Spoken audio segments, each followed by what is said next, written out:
Polisi gelar prarekonstruksi pembunuhan satu keluarga. Darurat El Nino, Gubernur Sulut pimpin rakor Karhutla. Anak-anak Kilmuri masih belajar di kelas beratap Rumbia.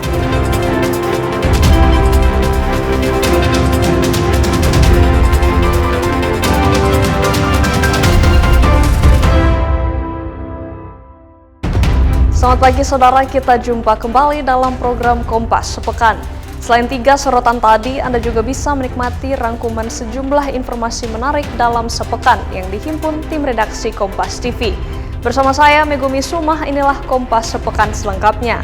Hanya di Kompas TV, independen, terpercaya.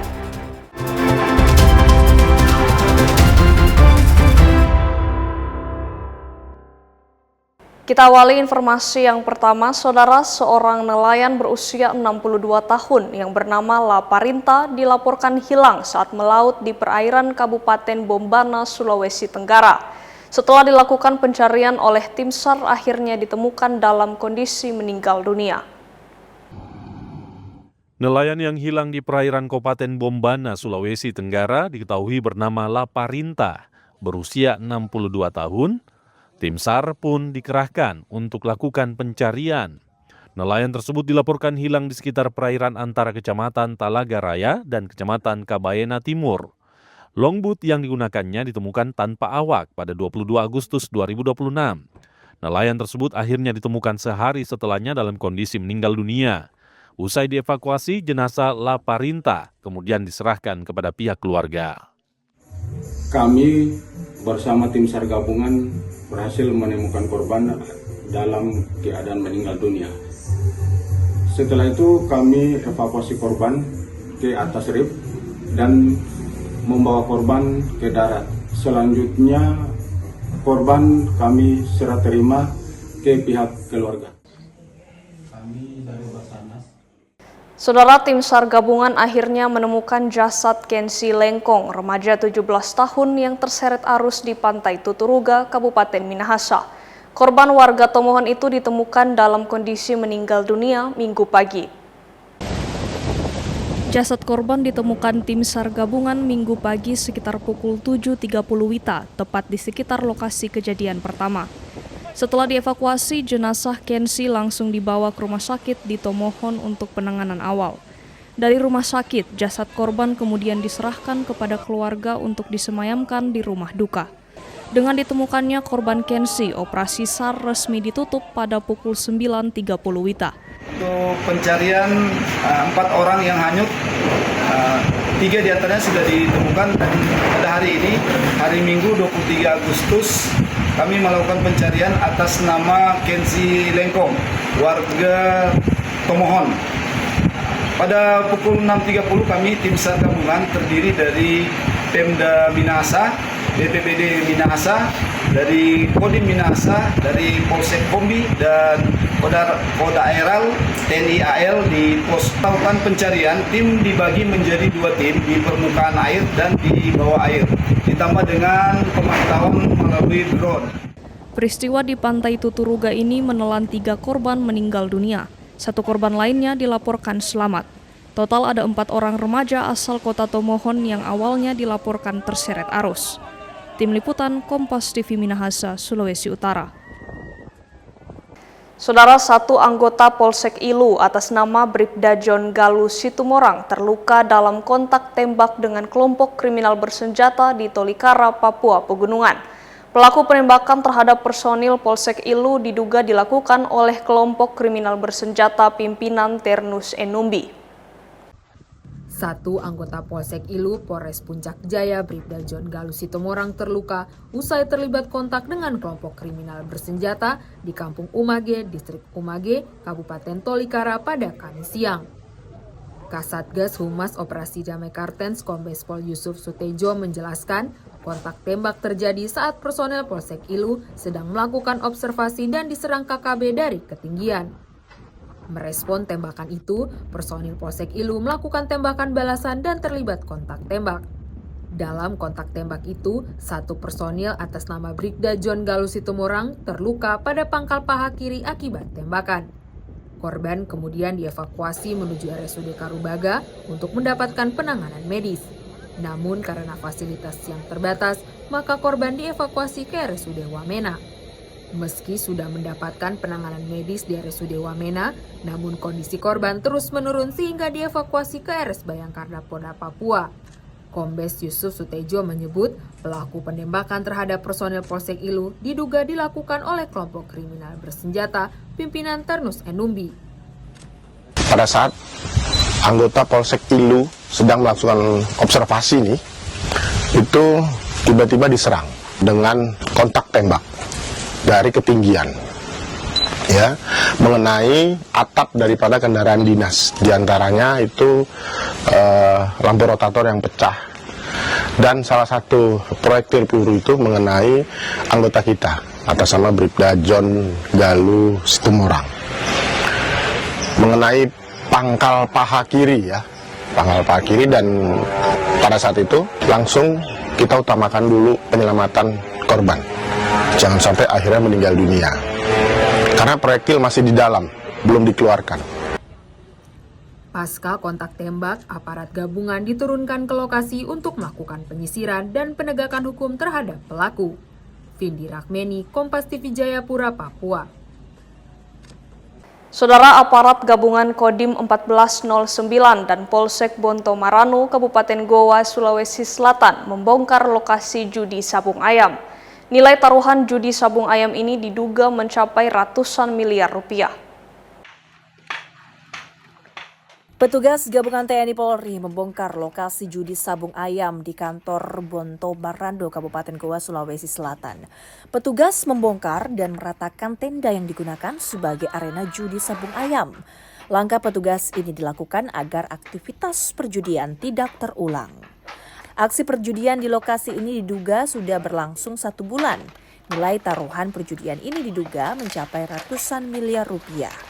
Namun diduga rencana penggerebekan ini telah bocor, sehingga petugas tidak menangkap satupun pelaku perjudian sabung ayam.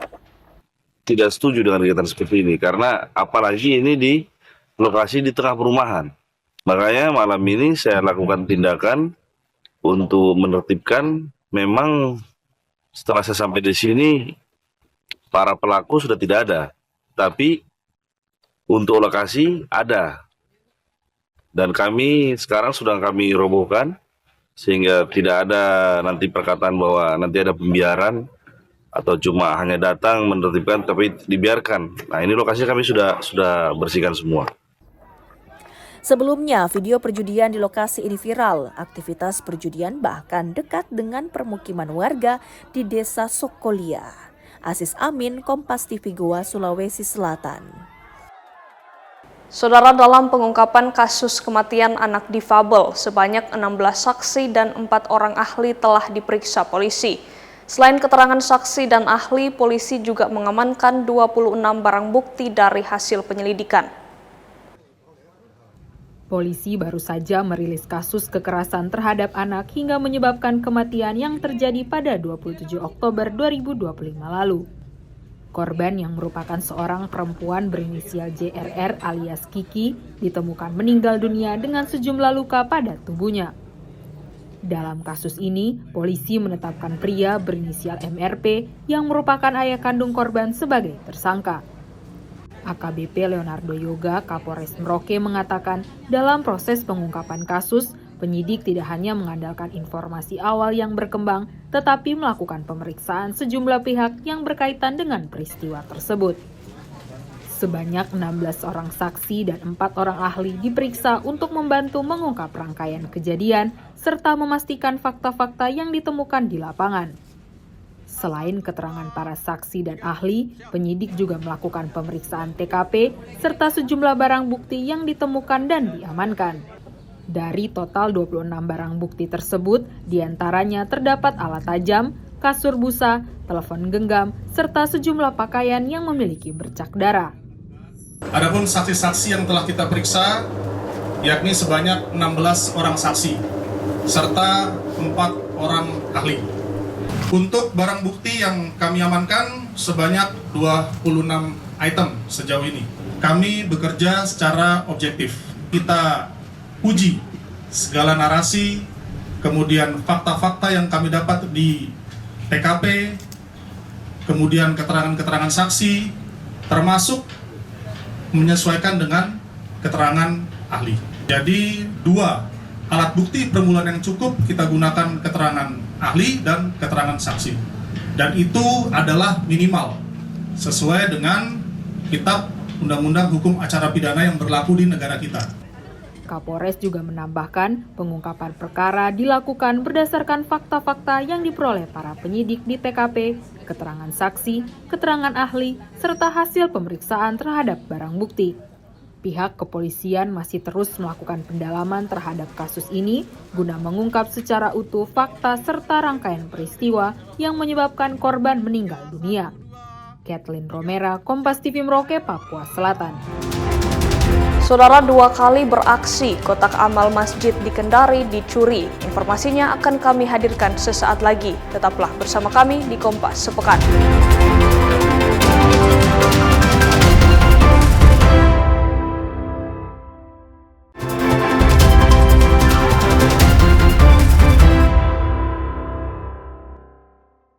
Terima kasih Anda masih bersama kami di Kompas Sepekan. Saudara, aksi pencurian kotak amal terjadi di Masjid Jami Al-Ikhlas, Kelurahan Kambu, Kota Kendari, Provinsi Sulawesi Tenggara. Ironisnya, aksi pencurian tersebut terjadi 2 kali hanya dalam kurun waktu 1 pekan. Rekaman kamera pemantau atau CCTV ini memperlihatkan aksi pencurian kotak amal Masjid Jami Al-Ikhlas di Kelurahan Kambu, Kota Kendari, Sulawesi Tenggara. Tak hanya sekali, 2 hari berselang, terduga pelaku kembali beraksi. Pelaku berpura-pura mengaji sebelum menggasak kotak amal masjid. Kotak amal masjid kemudian dipindahkan ke lokasi lain sebelum pelaku mengambil isi kotak amal tersebut. Dia ambil Al-Quran dan sambil mengaji juga, sambil dia perhatikan orang-orang yang sedang mengaji ini. Nah, dalam keadaan ini, orang-orang pada lengah, dia secara cepat dan mengangkat itu kotak amal dan dia bawa ke lantai 2. Nah, di situ dia lakukan lagi aksinya sehingga itulah kecolongan yang kedua. Akibat pencurian ini, masjid kehilangan uang jutaan rupiah dalam kotak amal tersebut.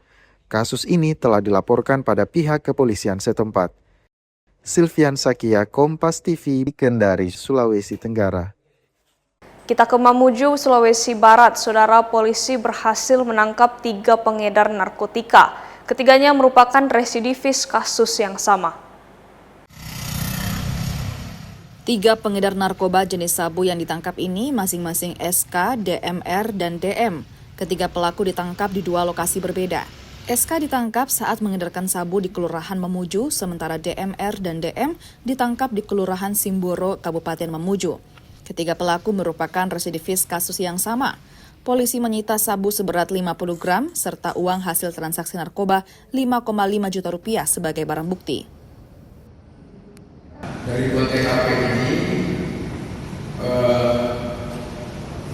sekitar lebih dari 50 gram. Ya, 55 gram perangkat tersangka yang TKP. Dan ancaman pidananya, ya kalau ini pengedar adalah 12 tahun. 12 tahun kalau untuk pengedar. Saudara, seorang mahasiswi Universitas Ihsan Gorontalo ditemukan tewas tergeletak di kamar kos Selasa siang. Marcela Pario, seorang mahasiswa semester 3 Universitas Ihsan Gorontalo asal Sulawesi Tengah, ditemukan tewas di kamar kos di Kota Tengah, Kota Gorontalo pada Selasa siang. Mayat ditemukan pemilik kos setelah orang tua Marcela meminta mendobrak pintu kamar anaknya yang seharian sudah tidak ada kabar. Naas Marcela ditemukan tergeletak tak berdaya di atas kasurnya. Polisi memastikan tidak ada tanda-tanda kekerasan maupun tindak pidana lainnya yang dialami Marcela. Sejauh ini kami tidak menemukan tanda-tanda kekerasan ataupun tindak pidana lainnya, yaitu seperti ada pencurian atau apa, karena dari hasil yang kami olah dan keterangan dari pihak keluarga yang mana korban mempunyai riwayat penyakit jantung. kami mencari, namun tidak ada terdapat obat-obat atau apa yang dikonsumsi sebelum meninggal. Jadi kami belum tahu pasti apa penyebab kematian. Cuma dari pihak keluarga memastikan dia ada riwayat penyakit jantung. Jenazah kemudian dibawa ke Rumah Sakit Aloy Sabu Kota Gorontalo dan selanjutnya akan dikirim ke Kabupaten Banggai, Sulawesi Tengah. Ikar Buntuan, Kompas TV Gorontalo. Saudara penyidik Satuan Reserse Kriminal Polresta Palu menggelar prarekonstruksi kasus pembunuhan satu keluarga di Kota Palu, Sulawesi Tengah.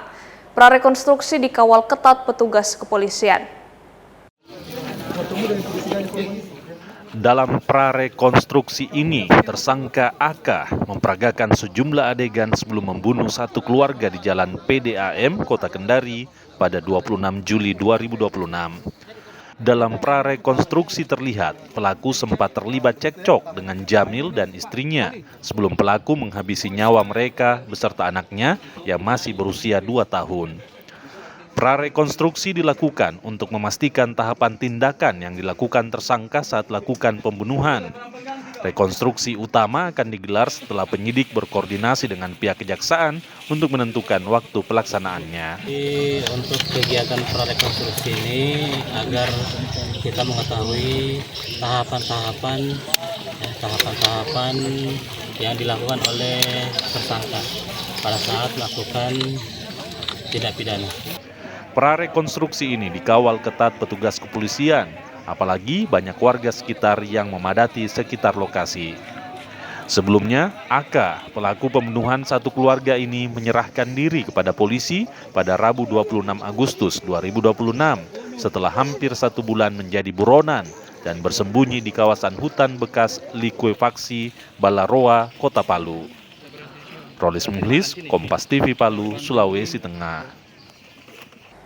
Saudara pesawat Sukhoi milik TNI AU alami overrun di landasan pacu sisi barat runway 13 Bandara Sultan Hasanuddin Makassar di Maros, Sulawesi Selatan, Senin pagi. Pihak otoritas setempat masih menyelidiki penyebab kejadian tersebut. Rekaman video amatir warga ini memperlihatkan kondisi pesawat tempur Sukhoi milik TNI Angkatan Udara Lanut Sultan Hasanuddin yang diduga mengalami overrun atau kondisi pesawat gagal berhenti dan meluncur keluar ujung landasan pacu. Insiden ini terjadi pada Senin pagi di landasan pacu sisi barat atau runway 13 di Bandara Sultan Hasanuddin Makassar di Maros, Sulawesi Selatan. Dari video yang beredar, terlihat pesawat tempur ini dalam posisi menukik di ujung landasan. Saat ini, sejumlah personel TNI AU dan pihak kepolisian telah berada di lokasi membantu mengatur lalu lintas. Sementara pagar runway telah dipasangi spanduk putih untuk menutupi pandangan dari pengendara jalan. Pesawat juga dalam proses penanganan oleh pihak terkait. Kadispen AU Marsma Inyoman Suatnyana dalam pesan singkat yang kami terima bilang masih menyelidiki penyebab pesawat tempur Sukhoi overrun. Sementara itu, meski sempat alami insiden, operasional penerbangan di Bandara Sultan Hasanuddin dipastikan tak alami gangguan. Saat ini, penerbangan dialihkan menggunakan landasan pacu sisi utara selatan atau runway 0321. Berdasarkan video viral, kami menyampaikan bahwa benar terjadi telah kejadian sesuai video viral tersebut dan saat ini sedang penanganan. Kami dapat menyampaikan bahwa operasional bandara dan juga operasional penerbangan di Bandara Sultan Hasanuddin tetap berjalan dengan normal. Kami menggunakan runway 0321 atau runway sisi utara dan selatan. Sorotan lain terkait kemarau petani di Minahasa, Sulawesi Utara hadapi ancaman penurunan produktivitas padi sawah akan kami hadirkan sesaat lagi. Tetaplah bersama kami di Kompas Sepekan.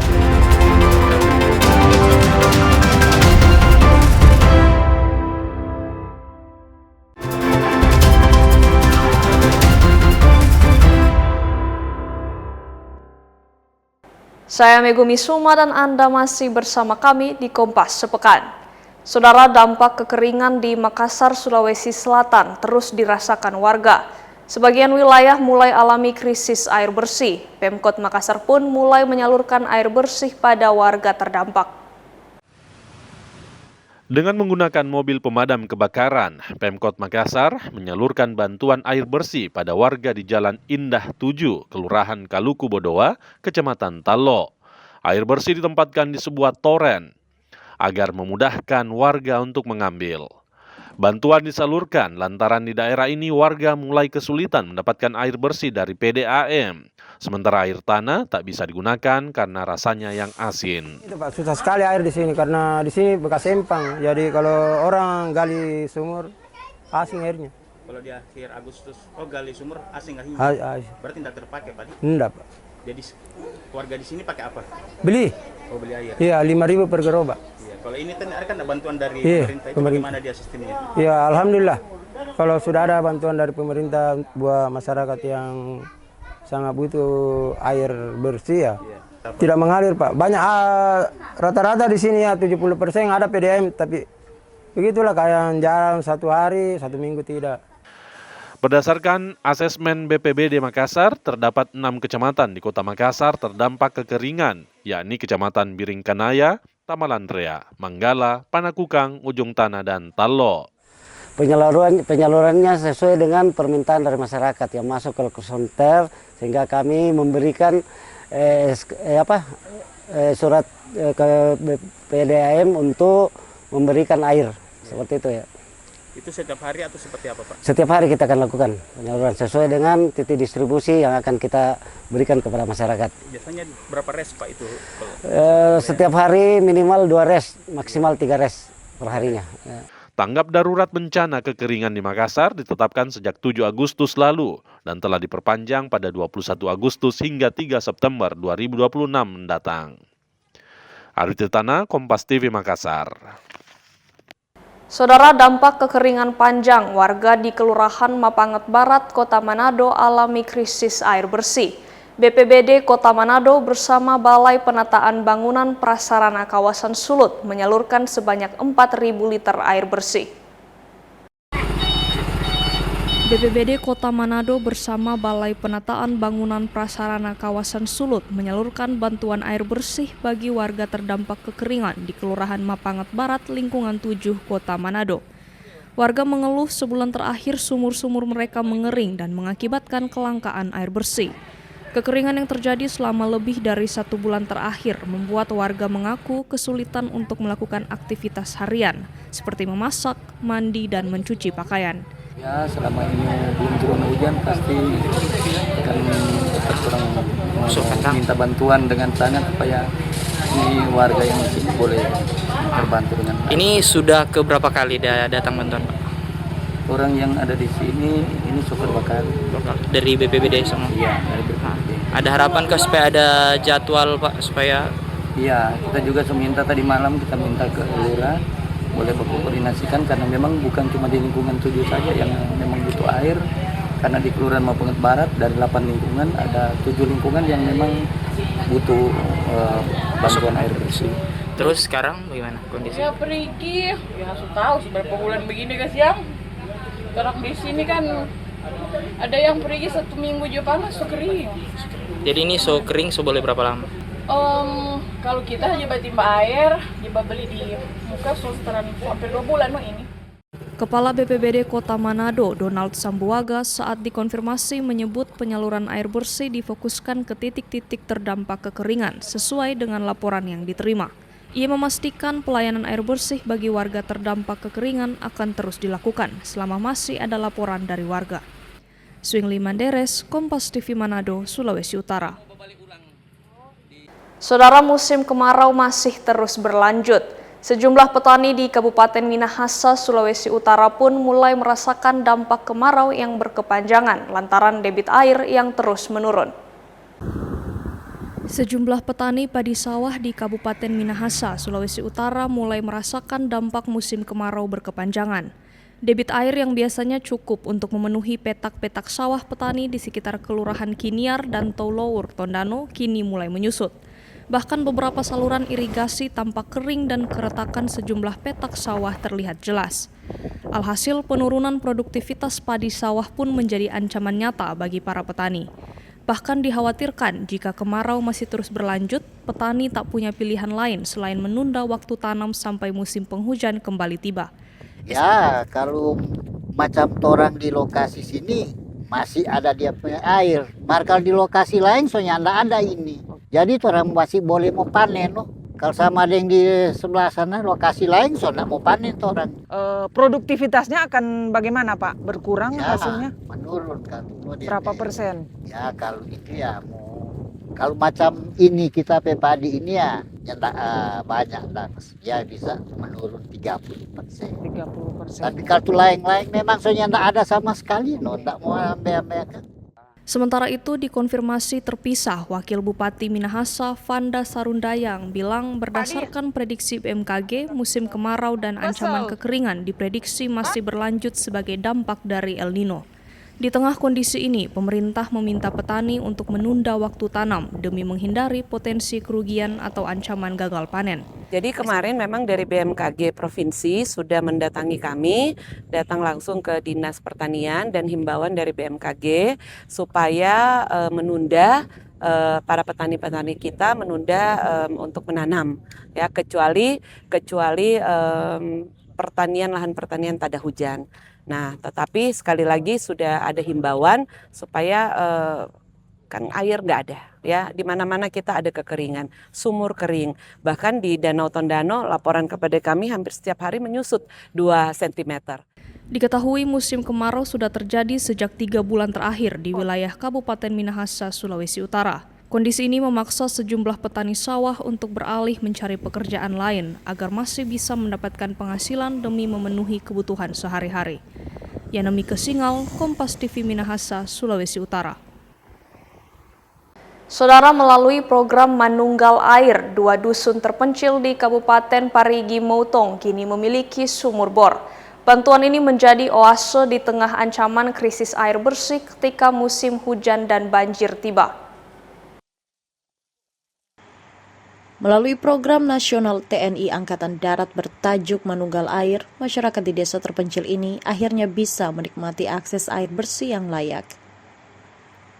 Pangdam 23 Palakawira, Majen TNI Jonathan Binsar Sianipar bersama rombongan turun langsung ke lokasi untuk meninjau hasil pembangunan sumur bor tersebut. Bukan tanpa alasan, bantuan air bersih ini sangat berarti karena telah dinantikan warga sejak 40 tahun silam. Sebelumnya, masyarakat hanya mengandalkan aliran air sungai untuk kebutuhan sehari-hari. Kondisi kian sulit saat hujan deras tiba. Aliran sungai keruh dan banjir membuat warga sama sekali kehilangan air bersih. Sekitar 40 tahun kami, masyarakat kami yang ada di Dusun 3, Dusun 4 ini sangat membutuhkan sekali air bersih. Jadi dengan adanya air bersih ini, masyarakat kami cukup bersyukur sekali karena adanya bantuan ini. Syukur alhamdulillah kami diberikan bantuan ini, kami akan pergunakan dengan baik. Karena masyarakat Dusun 3 dan Dusun 4 ini selama ini kalau waktu hujan, waktu banjir, mereka itu sudah minum air yang keruh. Dengan pipa sedalam 64 meter, air bersih dan jernih kini sudah dapat dimanfaatkan masyarakat. Saat ini, proses finishing dan konstruksi penggunaan air masih terus dipekerjakan secara gotong royong antara prajurit TNI dan masyarakat sekitar. Di sini kita mendapatkan bantuan sumur bor, ya lengkap dengan perlengkapan airnya. Nanti kita di sini akan kita serahkan kepada masyarakat. Nah, perlu kita ketahui di sini kalau masyarakat sekitar ini memang sudah lama merindukan air karena memang mereka terbiasa menggunakan air sungai. Sehingga pada saat mendapatkan usulan, kita usulkan ternyata mendapatkan bantuan hingga kita bangun di sini. Nah, memang beberapa kendala di sini ya karena kebutuhan air itu yang sangat-sangat vital untuk masyarakat. Bantuan sumur bor dengan debit air melimpah ini siap menjadi oase kehidupan bagi 420 jiwa atau 106 keluarga yang tersebar di Dusun 3 dan Dusun 4 Desa Sibalago. Aldrim Talara, Kompas TV, Parigi Motong, Sulawesi Tengah. Saudara, kebakaran lahan kembali terjadi di Kota Manado, Sulawesi Utara, Rabu pagi. Kebakaran terjadi di Kelurahan Kairagi 2, lingkungan 5 dan dengan cepat menyebar ke area sekitar, termasuk ke Kompleks SMK Negeri 10 Kota Manado. Damkar bersama TNI Polri serta siswa dan guru bekerja sama melakukan pemadaman api. Kebakaran lahan di Kelurahan Kairagi 2, lingkungan 5 terjadi sejak sekitar pukul 8 pagi. Api diduga berasal dari aktivitas pembakaran sampah yang dilakukan warga. Kondisi lahan yang ditumbuhi rumput kering ditambah tiupan angin membuat api cepat membesar dan menyebar. Api kemudian mengarah ke area SMK Negeri 10 Kota Manado. Melihat asap dan api yang mulai mendekati lingkungan sekolah, pihak sekolah langsung melaporkannya ke Dinas Pemadaman Kebakaran dan Penyelamatan Kota Manado. Sebanyak 3 unit mobil pemadam damkar Manado, 2 unit mobil pemadam damkar Minahasa Utara, serta 1 unit mobil pemadam Kodim dan mobil water cannon Brimob diterjunkan guna memadamkan api. Akibat kebakaran ini, aktivitas belajar di sekolah tersebut terpaksa dihentikan. Terpantau juga guru dan beberapa siswa ikut membantu petugas memadamkan api. Terus waktu itu saya duduk di sini melihat anak-anak olahraga. Terus lihat ada kayak kebakaran. Langsung anak-anak dan beberapa guru langsung lihat di mana dia punya sumber. Langsung ke sana yang anak-anak olahraga kita melihat nyata di sana dan melihat api sudah mau mengarah ke sekolah. Jadi langsung diinstruksikan untuk anak-anak dalam kelas hentikan untuk pembelajaran, kita menjaga situasi yang ada. Yang termasuk kendala bagi kami itu hanya angin. Dua, untuk pemadaman itu kan masuk di area agak hutan ya, agak lebat itu, jadi yang kendala kami hanya itu pertama faktor angin cuaca. Selain berupaya memadamkan api, pihak sekolah juga bergerak cepat mengevakuasi sejumlah aset penting seperti peralatan praktek hingga komputer sekolah. Swingli Manderes, Kompas TV Manado, Sulawesi Utara. Saudara, informasi darurat El Nino, Gubernur Sulut pimpin Rakor Karhutla akan kami hadirkan sesaat lagi. Tetaplah bersama kami di Kompas Sepekan.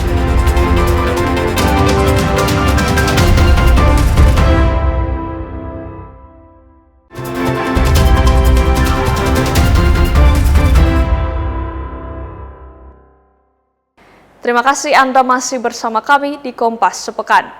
Saudara, mengantisipasi situasi darurat akibat fenomena El Nino, Gubernur Sulawesi Utara Julius Selvanus memimpin rapat koordinasi penanganan bencana kebakaran hutan dan lahan Sulawesi Utara di Wisma Negara Bumi Beringin, Rabu siang. Pemerintah Provinsi Sulawesi Utara menggelar rapat koordinasi penanganan bencana kebakaran hutan dan lahan yang dipimpin langsung Gubernur Sulawesi Utara Julius Selvanus. Rakor Karhutla melibatkan TNI Polri, pemerintah kabupaten kota, serta instansi terkait seperti Basarnas, BMKG, serta Dinas Damkar Kabupaten Kota. Gubernur Julius Selvanus menyoroti instruksi Mendagri nomor 1 tahun 2026 tentang larangan membakar lahan dengan cara apapun yang dianggap belum ditindaklanjuti serius pemerintah daerah. Gubernur meminta semua pihak untuk menyosialisasikan secara masif larangan membakar lahan tersebut dan perlu adanya peran semua stakeholder untuk meningkatkan kewaspadaan masyarakat terhadap potensi kebakaran hutan dan lahan di wilayah masing-masing. Kurang masif. Padahal diinginkan dari masif untuk supaya masyarakat tidak melakukan ADCD, contohnya jangan melakukan pembakaran lahan.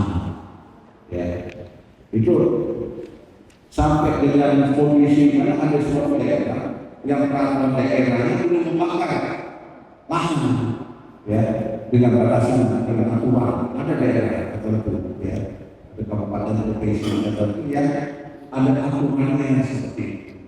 Melalui Rakor Karhutla ini diharapkan juga seluruh jajaran pemerintah provinsi dan instansi terkait terus bersinergi dalam menangani bencana kebakaran hutan dan lahan wilayah Sulawesi Utara.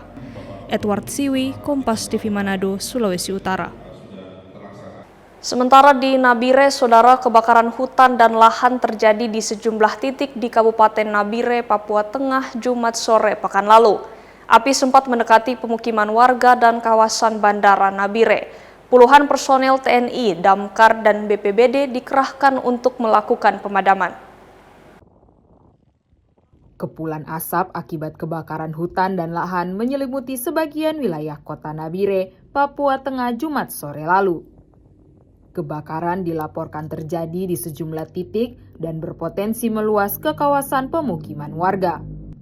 Merespon laporan tersebut, Batalion Teritorial Pembangunan 804 Dharma Bakti Asastayuda mengerahkan sekitar 70 personil untuk membantu proses pemadaman bersama Damkar dan BPBD.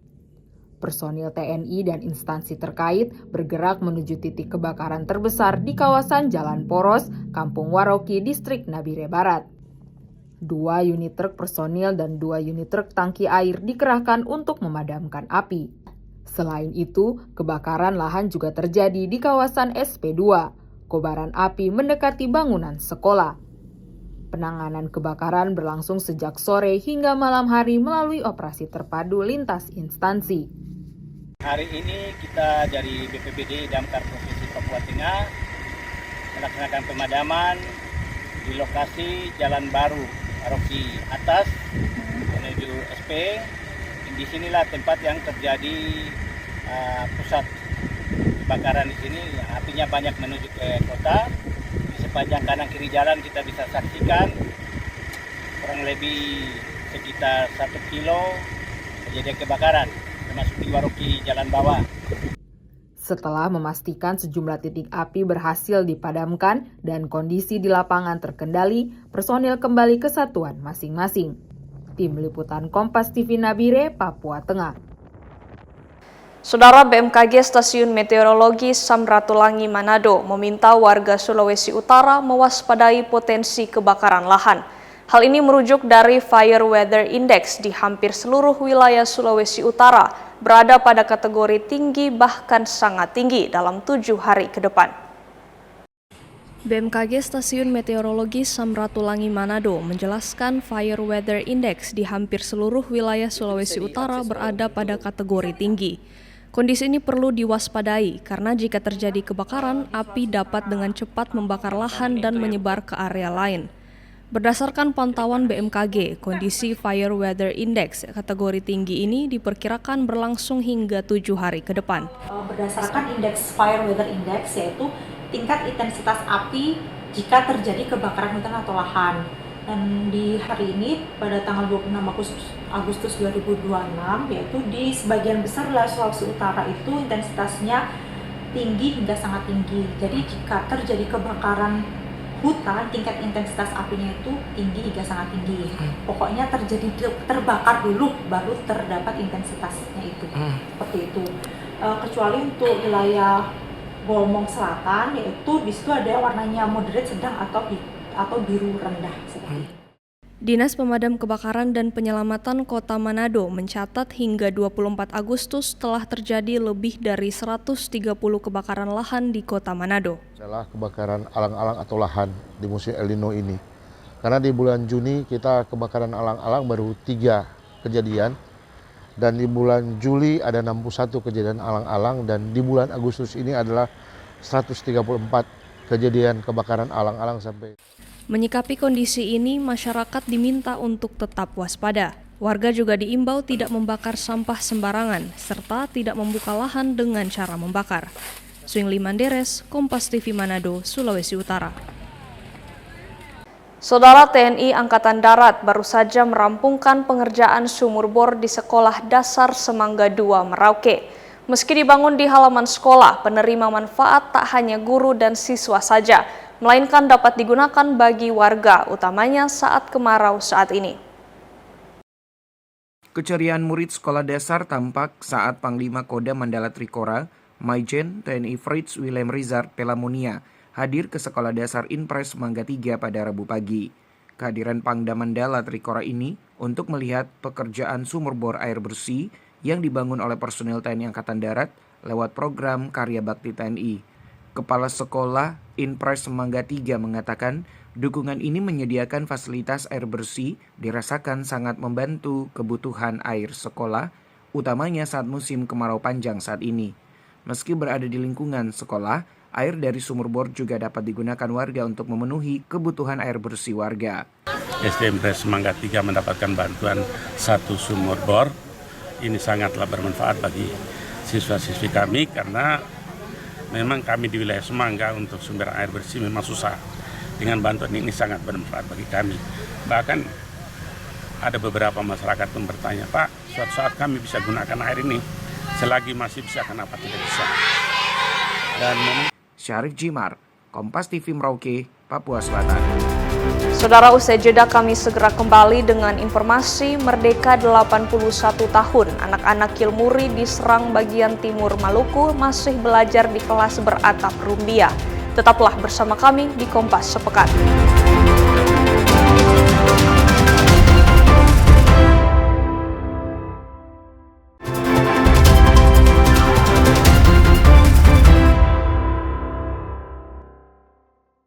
Saya Megumi Sulma, terima kasih Anda masih bersama kami di Kompas Sepekan. Saudara, turnamen Gateball Piala Bergilir Gubernur Papua Selatan untuk pertama kalinya digelar di Kabupaten Merauke, Papua Selatan. 9 tim ambil bagian dalam turnamen kali ini dan menjadi wadah seleksi atlet menuju kejuaraan nasional pada bulan Oktober mendatang. Turnamen Gateball Piala Bergilir Gubernur Papua Selatan untuk pertama kalinya digelar di Kabupaten Merauke, Papua Selatan. 9 tim ambil bagian dalam turnamen kali ini dan menjadi wadah seleksi atlet menuju kejuaraan nasional pada bulan Oktober mendatang. Sebanyak 9 tim ambil bagian dalam turnamen Gateball Piala Bergilir Gubernur Papua Selatan yang berlangsung pada tanggal 20 hingga 21 Agustus di halaman kantor Dispora Kabupaten Merauke. 9 tim tersebut terdiri dari 3 Balai Jalan Nasional Papua Selatan, 2 tim Balai Wilayah Sungai Papua Selatan, 2 tim Dispora Kabupaten Merauke, serta 2 tim dari PUPR Provinsi Papua Selatan. Ketua Panitia Agus Nirahua mengatakan turnamen ini menjadi bagian dari persiapan atlet menghadapi kejuaraan nasional yang akan berlangsung di Cibubur pada Oktober mendatang. Meski baru terbentuk sekitar 2 bulan lalu, kepengurusan Gateball Papua Selatan mulai membuka ruang kompetisi dan pembinaan termasuk atlet-atlet muda. Hal ini terlihat dari keikutsertaan peserta dari berbagai kelompok usia. Tujuan kami lakukan kegiatan ini yaitu mempersiapkan atlet-atlet, terutama atlet Gateball, dalam kegiatan waktu dekat ada kejuaraan nasional dan Badan Pengurus Provinsi Gateball berkomitmen untuk mewakilkan satu tim. Jadi lewat ini kami berusaha menjaring seluruh klub yang ada untuk mengikuti kegiatan yang direncanakan bulan Oktober di Cibubur. Yang bermain bukan orang tua saja, tapi sampai kepada anak-anak yang mereka setiap sore berlatih. Mungkin lewat kegiatan ini mereka punya emosi tersalurkan dan bakat yang ada. Salah satu peserta mengaku antusias mengikuti turnamen meski harus menghadapi sejumlah peserta yang dinilai sudah memiliki kemampuan baik. Dengan persiapan sekitar sebulan, ia dan tim optimis bisa meraih juara dalam 3 besar. Rasanya pertama senang, gembira, cuma ini kan pertama kali kita pasti deg-degan. Banyak peserta yang memang sudah bagus. Kalau untuk berapa lama kita persiapan, belum begitu lama, cuma biasa di jam-jam yang bisa kita gunakan untuk kita latihan bersama. Apakah ada seminggu, 2 minggu, atau sebulan lebih? Ya, lebih dari sebulan. Target bersama tim harus menang. Kira-kira kita juara. Setidaknya di 3 besar kita harus dapat.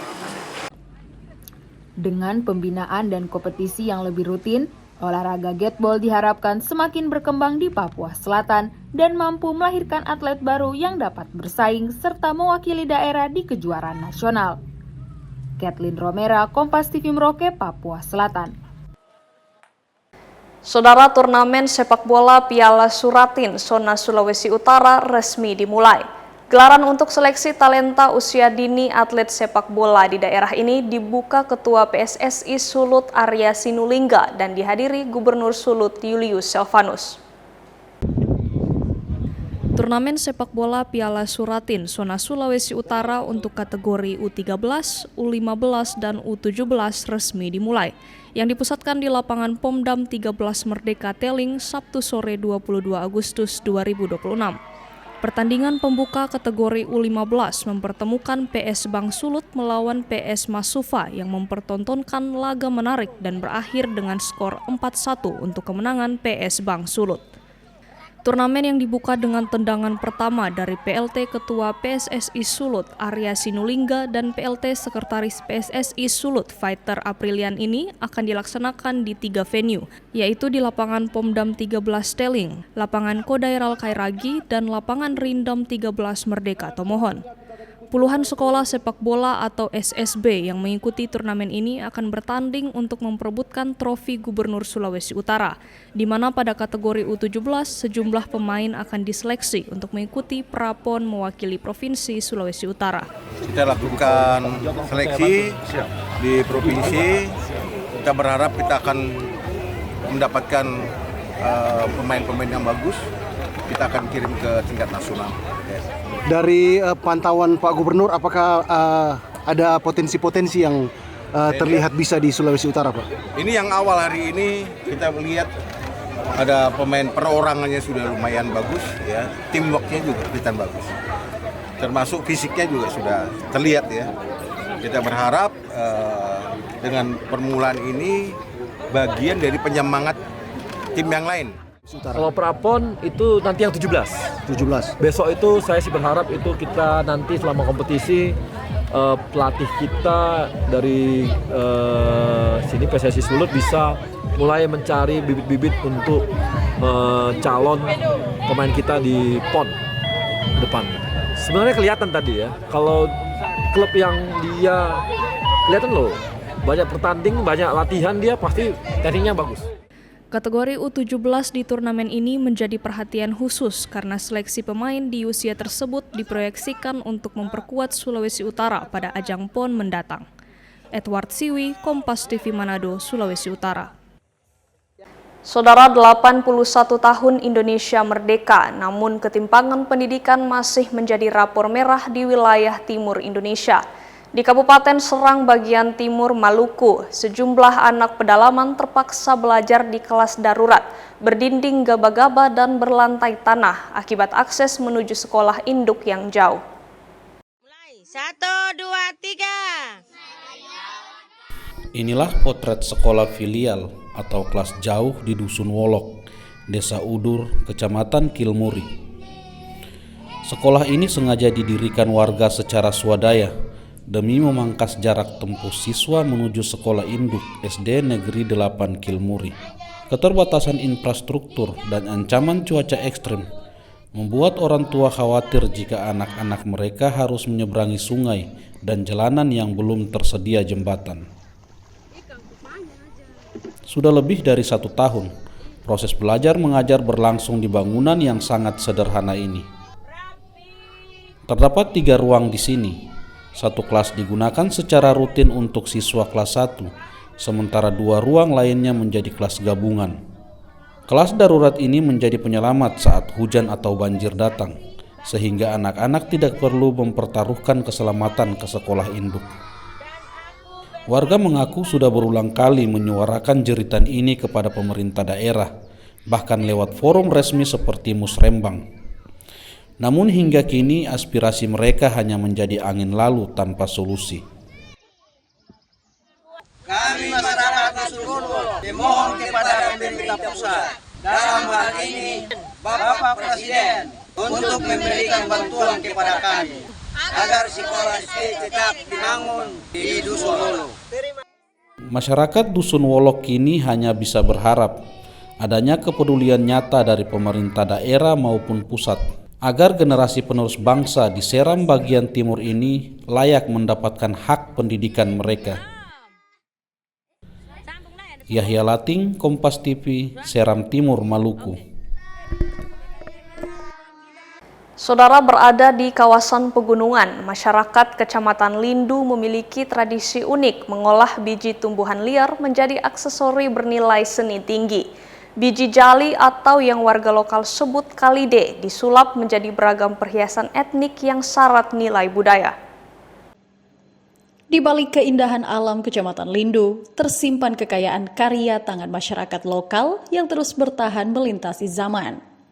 Salah satunya adalah kerajinan berbahan biji jali atau yang lebih dikenal warga setempat dengan sebutan biji kalide. Biji tumbuhan liar bernuansa mengkilap ini dipilah dan dirangkai secara telaten menjadi cincin, kalung, tas, hingga ikat kepala khas adat Lindu. Buah kayu. Buah kayu.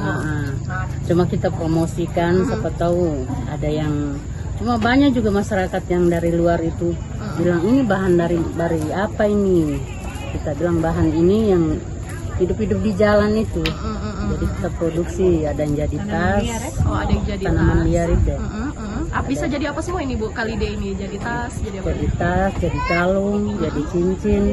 Jadi cincin juga. Ya. Keunikan tekstur alami dan sentuhan etniknya menjadi daya pikat tersendiri, termasuk bagi para pengunjung yang hadir dalam momen Festival Danau Lindu. Mau cari yang unik-unik. Yang unik-unik, misalnya seperti ini, tas-tas dari buah-buah kayu katanya. Ini adalah tidak susah carinya, tapi ini susah buatnya saja. Tapi kan ini kan tidak ada dijual di Palu, di mall-mall tidak ada ini. Hanya adanya di Lindu gitu Bu ya. Keterampilan merangkai kalide tidak hanya menjadi sarana pelestarian budaya leluhur, tetapi juga berpotensi terus dikembangkan sebagai penopang ekonomi kreatif warga Lindu. Dana Rahman, Kompas TV, Sigi, Sulawesi Tengah. Saudara Menteri Agama Nasaruddin Umar resmi membuka musabakah tilawatil Quran atau MTQ ke-8 Korpri tingkat nasional tahun 2026 di Kota Makassar. MTQ kali ini digelar di 2 daerah dengan total peserta lebih dari 1.000 orang. Musabakah Tilawatil Quran atau MTQ ke-8 Korps Pegawai Republik Indonesia tingkat nasional resmi digelar di Sulawesi Selatan. MTQ kali ini dibuka Menteri Agama Nasaruddin Umar di lapangan Karebosi, Makassar, 24 Agustus 2026 malam. MTQ Kopri 2026 di Sulsel ini jadi MTQ dengan partisipasi yang terbesar, di mana diikuti 117 hafilah dari 38 provinsi serta 79 perwakilan lembaga dan kementerian.